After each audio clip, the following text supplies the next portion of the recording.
How I prize this opportunity. To have this many good students is a pleasure indeed. One man was asked what his fee was for public speaking. And he said, "My regular fee is $50, but I will pay $100 if I must." I understand him thoroughly. And I want you to know that one of the best things about my present life is that I am free to give myself to this kind of thing if I desire to do so.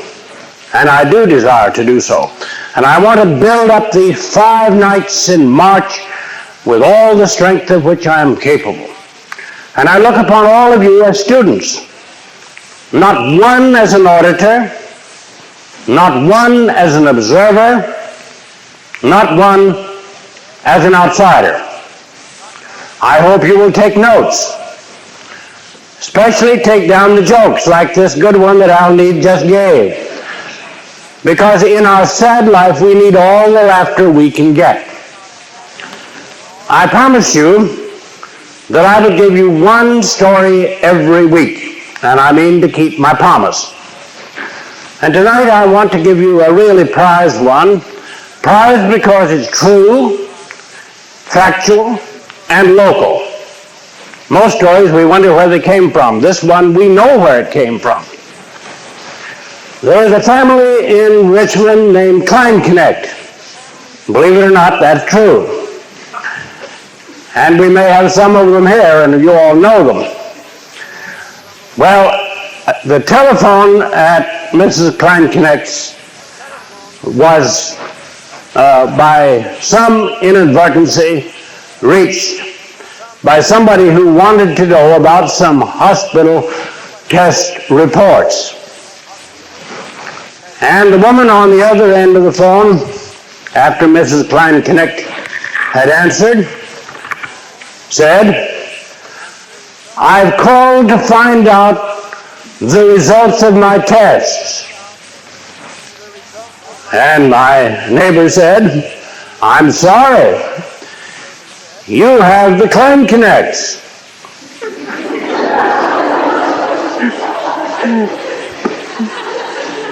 She said, "Oh my goodness,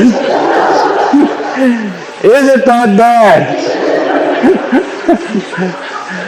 Now this really occurred, and just to make sure, I telephoned Mrs. Kleinknecht, and I didn't ask her about my tests, but I asked her if the story was true. She says it is absolutely, factually true. So thank God for a good story that originated in Wayne County, Indiana. Now, I consider this lecture tonight the key to our arch, the keystone. Because I think if we're going to understand contemporary theology, this topic, the importance of Christ, is utterly crucial. It may be that those in the far back cannot see. I've written down 3 of the subsidiary topics. I'll repeat them to you now for the sake of your notes if you wish. Number 1, the shift in theology. Number 2, the solid point. And number 3, the contribution of Christ. Some of you have wanted to know which of my many books would cover each major topic. The one called A Place to Stand is the one which I wrote when I was thinking very deeply of the entire topic of our lecture tonight. It is not, of course, an exact reproduction of my lecture, though the tape is, but it is my best effort to build up the kind of intelligent faith by which people can live, a way in which people can combine the sense of intellectual integrity with Christian commitment, which is what I believe every student here is after.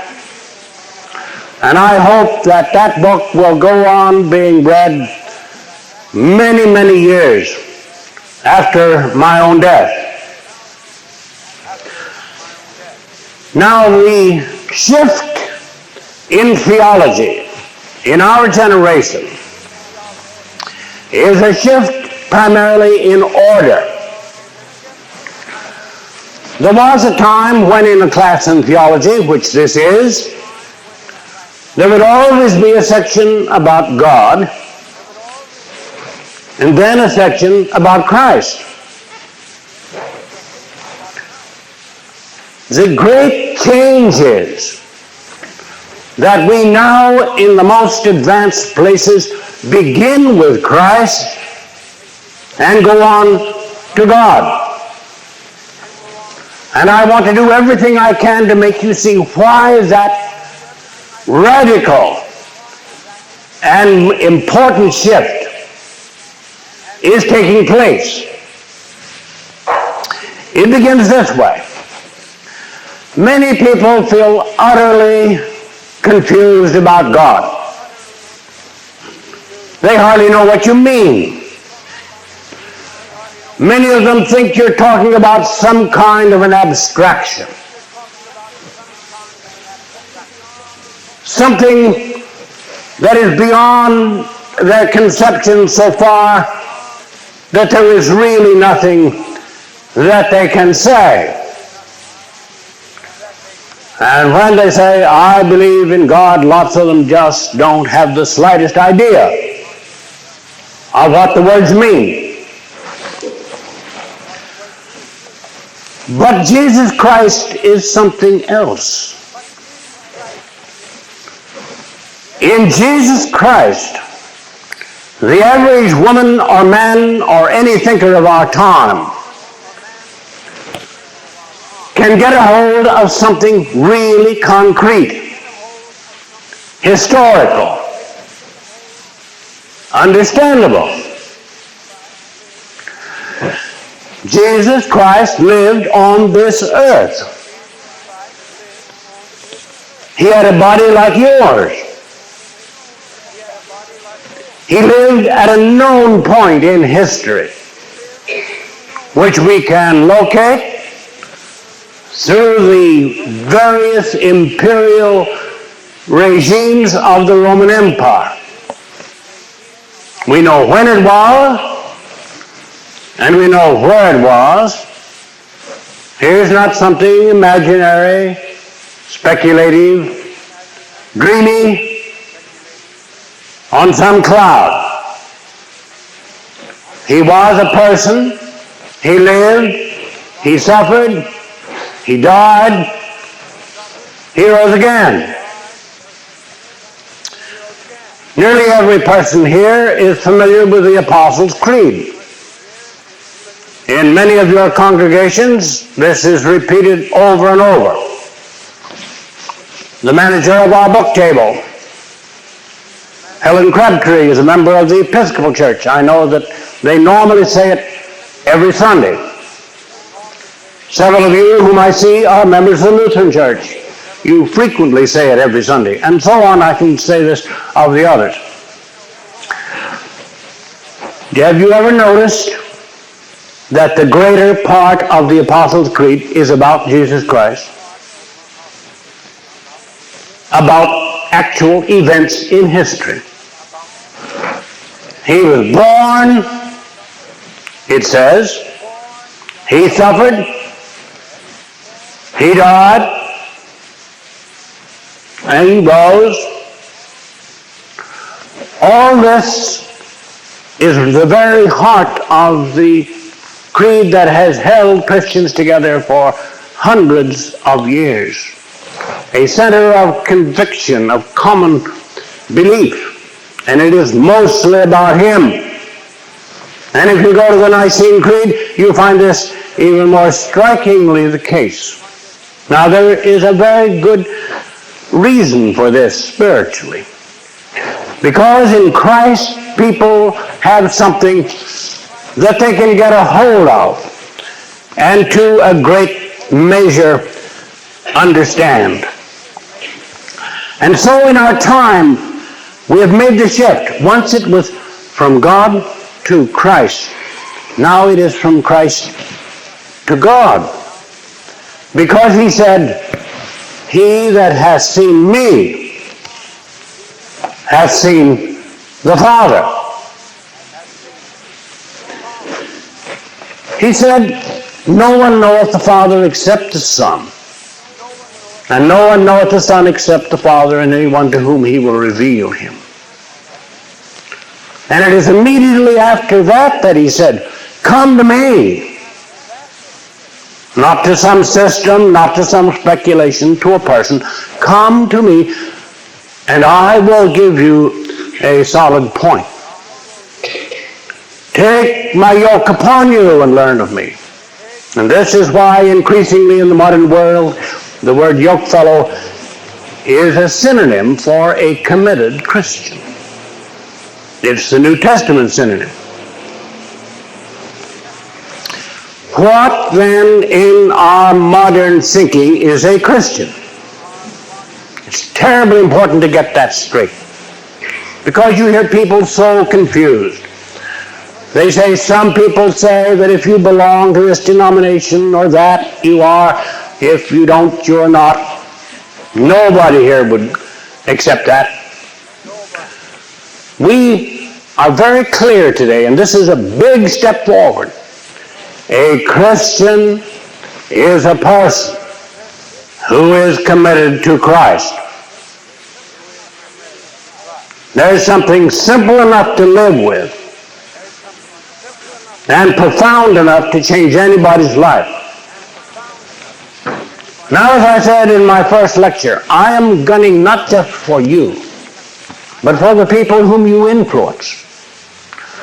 And if we can have more than 200 people here in a class who are concerned to get this clear to other folks, we shall have a ripple effect in the whole community that makes a lot of difference. And that's what we mean by establishing the academy. And so I want you to understand this big Christocentric emphasis of our generation. It has led to all kinds of developments. It's one reason for the growth of what we call the Jesus people, for example. The day was when people in theology began with talking about the divinity of Christ. Today, the great strength lies in the Christ-likeness of God. Now, that means the same thing, but it is vastly more vivid to our generation. You begin with the known and you proceed by implication to the relatively unknown. A Christian is one who is committed to Christ. What does a Christian believe? He believes in the Christ-likeness of God. God could be and just be a blur. God could be and just be cruel or vindictive. God could be a mere primal force, a mere ground of being. Not so if Christ is right. If Christ is right, then God is like him. You don't say he is like God, because that would assume that you have a prior knowledge of what God is, and you don't. You begin with what you know and proceed from there. And this logic has been one of the tremendous gains in our time. I want you people to realize that with all of our troubles, and they are numerous, and they have always been, and they will always be, we're not going to have utopia. Ours has been a great time in Christian thought. The tremendous growth of the ecumenical spirit, which this class helps to demonstrate, the great new development in the idea of commitment, the emphasis upon renewal, all of these have been in the lifetime of every person in this class. And so this, in some ways, is a time of genuine greatness, as it is also a time of genuine sorrow. Now, if I have clarified number one, I go on to number two, the solid point. Now, in this tremendously confused world with so many voices, what do the people who are your neighbors really need? They don't need answers to every question, because they will have to work out a lot of the answers themselves. And you can't give all the answers, and I can't give all the answers. What they need is some central point of intellectual and spiritual stability, which will make them able to deal with the questions as they come and to deal with the burdens as they are born. Now, Christ didn't say that he would take away our burdens, but he said he would give us a way of handling them, which is a very different story. I expect to have burdens as long as I live, and I expect you to have burdens as long as you live. But there are ways in which they can be handled, and there are ways in which they cannot be handled. If you could have, and if you could show to other people, something really secure and stable in this great confusing world, it would be both clarifying and energizing. Now, this is why you and I are Christians. We have found a point that is stabilizing. And this is precisely what Christ offered. Now, remember, his first call to commitment is, "Come to me." I've had that put by Commons Lumber Company on a plaque in the meditation garden outside my study. "Come to me, all that labor and are heavy laden." And then what does he offer to give? Not ease, not pleasure, not cessation from pain, but stability. "Come to me and I will give you rest." And by rest, it clearly means a point that is solid in all the multiplicity and all the changing of the temporal scene. It helped me immensely as I was studying Greek philosophy to realize that this is the significance of the famous words of a Sicilian whose name was Archimedes. He lived in ancient Syracuse.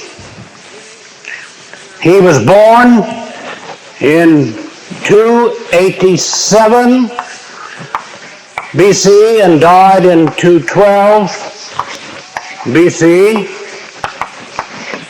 That is the 3rd century before Christ. We read about him in Plutarch's Lives, in the life of Marcellus.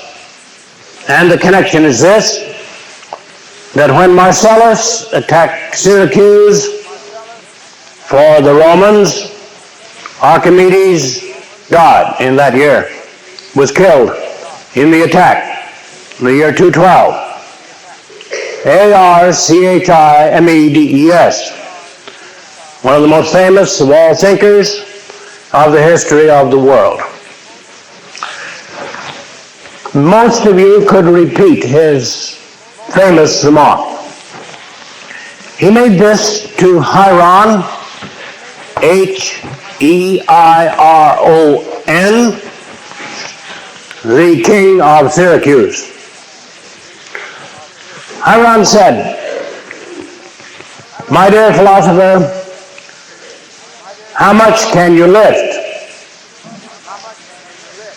And he was talking about the fact that Archimedes had made a fulcrum like this. And he had a lever. And he could attach the heavy weight to the short end and have human ways of manipulating the long end. You and I could lift 150 pounds right straight. He could lift a ton with no trouble because he had a vehicle.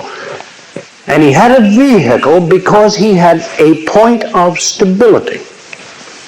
And for that we use the word fulcrum, F-U-L-C-R-U-M. But he's also got to have a solid place as he operates. And so he said, if you give me a place to stand, I can lift the whole world. If here's the earth, and of course as far back as the time of Plato it was known that the earth was round.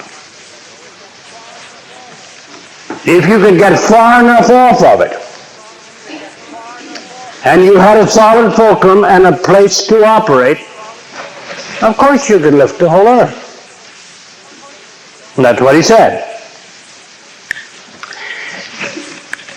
The deep and profound meaning of his philosophy is that the problem of lifting is not the size of the burden, but the stance of the lifting operation. That, I believe, is tremendously profound. Now, as I have read that, I had a great light. I said, this is precisely what Jesus Christ has done for me. He has given me a fulcrum. I don't know very much. I don't know what the extent of the earth is. Precisely. I know in general. I certainly do not know the extent of the Milky Way precisely, of the whole sidereal universe. This is out of my scope, it's out of yours. I don't need to know those things. I know something else. I know that I trust Jesus Christ. I believe he is trustworthy. I believe he is dependable. I think that if I stay with him, I'm pretty likely to be right. And in this great act of commitment, I am ready to go forward and face my life and face the day I die. Now, the great value of this is, you see, it gives you one solid point. You don't need to have any more. You're not lucky to have 1,000. Maybe you'll have a few more, I don't know. The point is, unless you have at least one, you're in a sea of confusion. And so, in the importance of Christ, as I'm trying to make it clear to you tonight, we have this alternative to futility, this alternative to confusion, this alternative to perplexity. Jesus saw the crowds, says Matthew, and he had pity on them. They were helpless and confused and wandering like sheep without a shepherd. And of course you see that every day of your life. That's the story now. And then it was to these that he was speaking when he said, "Come to me, all that are helpless and confused and perplexed, and I'll give you clarity and stability." Take my yoke upon you and learn of me. Become my recruit. Enter my service. He did not ask for admirers. He asked for those who would commit their lives to his operation. And of course, this means that he did not claim to be just a teacher. Now, if you don't get that straight, you're missing everything. You will run into lots of your neighbors who will say, oh yes, I respect Christ as a teacher, but that's all. Not a revelation of the Father. And they would claim that they admire some of his teaching because they recognize that he had something to say about the concern for the individual and compassion, so on. But if they would think, they would realize that this is not adequate. For if you're going to claim that he was a reliable teacher, you have to pay attention to more than one kind of teaching. He didn't merely teach that God loved the birds, which he did. He taught that he himself was the revelation of the Father. He that hath seen me, he said, hath seen the Father. He asserted that in his life and death and suffering and resurrection, a door was opened into the mystery of God. No one knoweth the Son except the Father. No one knoweth the Father except the Son, and anyone to whom he will reveal him. I'm quoting from the end of the 11th chapter of Matthew. When I said, no one knoweth the Father except and when I said, he that hath seen me hath seen the Father, I'm quoting from the Gospel of John. I can quote similar things from all four of the Gospels, and they tend to corroborate one another. That is, the striking thing about his teaching was that he claimed to be more than a teacher. Now, he was either right or wrong. If he was wrong, he was a madman, making utterly absurd claims about his relationship uniquely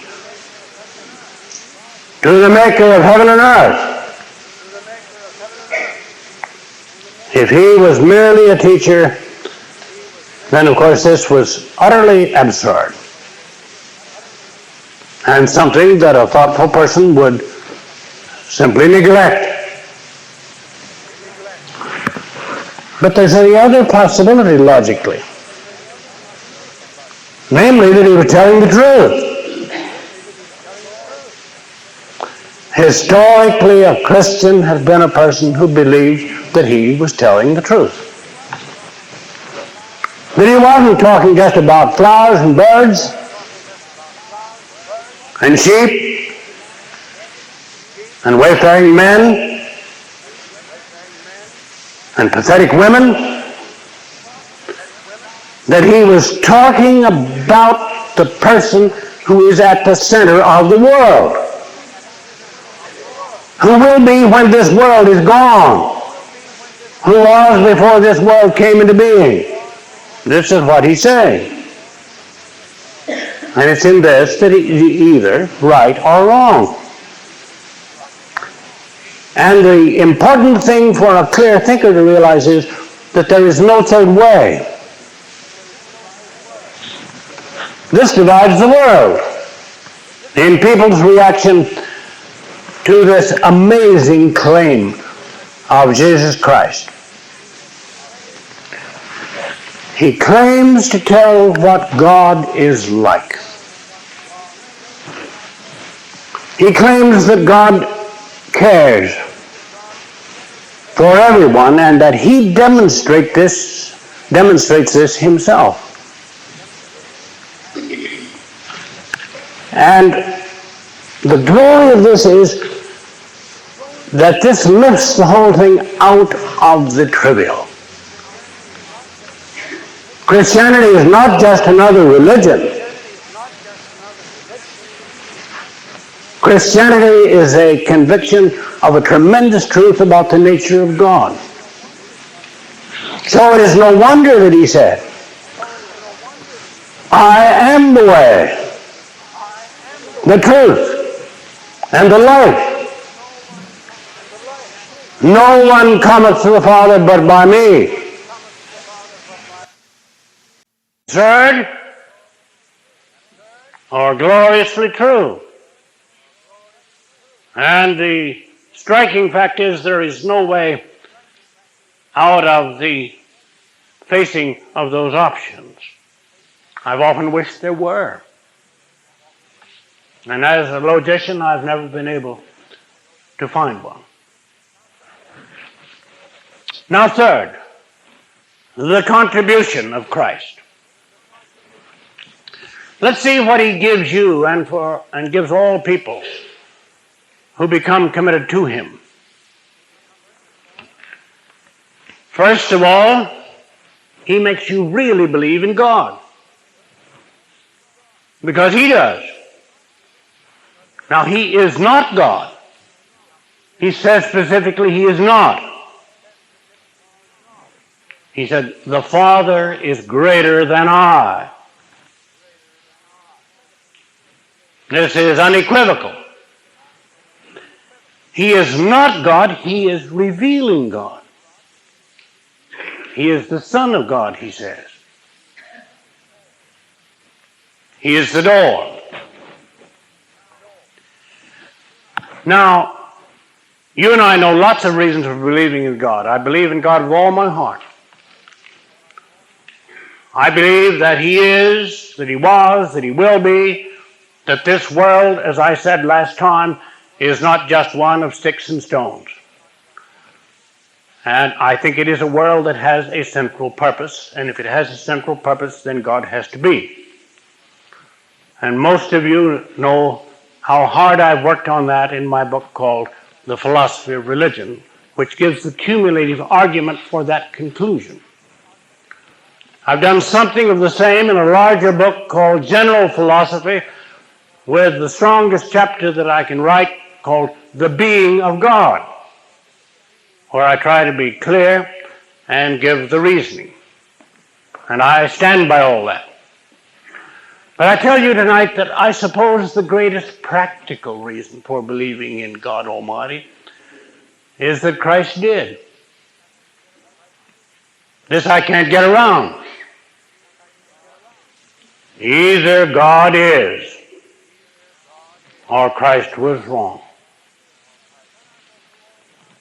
And when I go through all kinds of perplexities, there's something to which I can hold.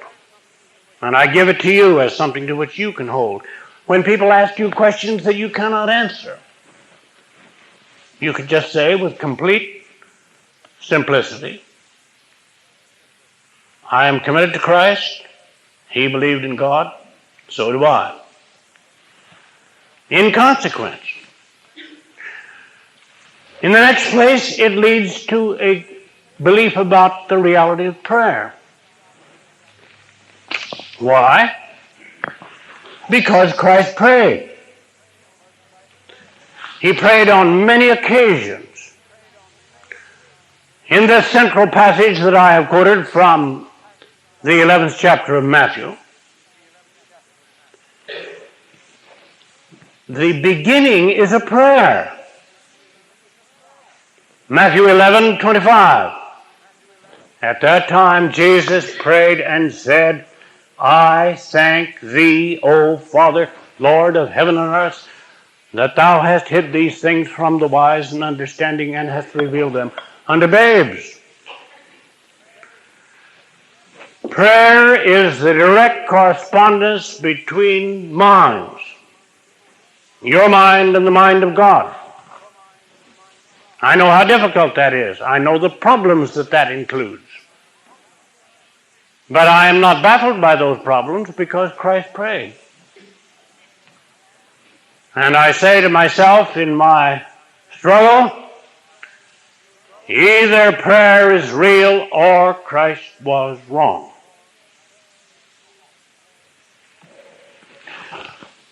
You begin to see what the contribution is. He leads you to so much else beyond himself.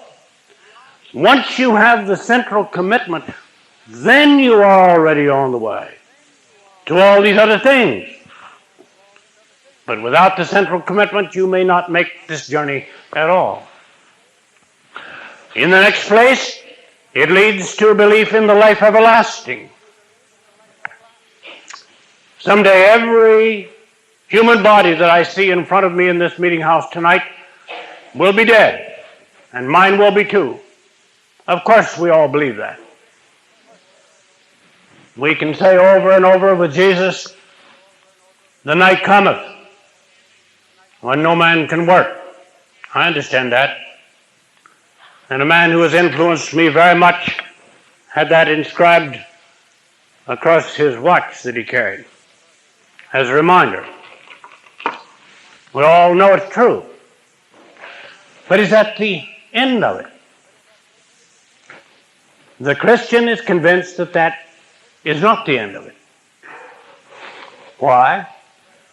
Chiefly because Christ himself believed in the life everlasting and said so unequivocally. Furthermore, his demonstration of resurrection is of unlimited importance. I know of the confusion in the modern age. Just this week I heard of 3 or 4 pastors who hate to come up to Easter Day because they do not really believe in the resurrection. Those men are not in an easy position. Well, the truth is that the Christian movement would never have endured apart from the belief in the resurrection. This they came back to over and over and over. The early Christians from making their witness. And of course you find it in book after book of the New Testament.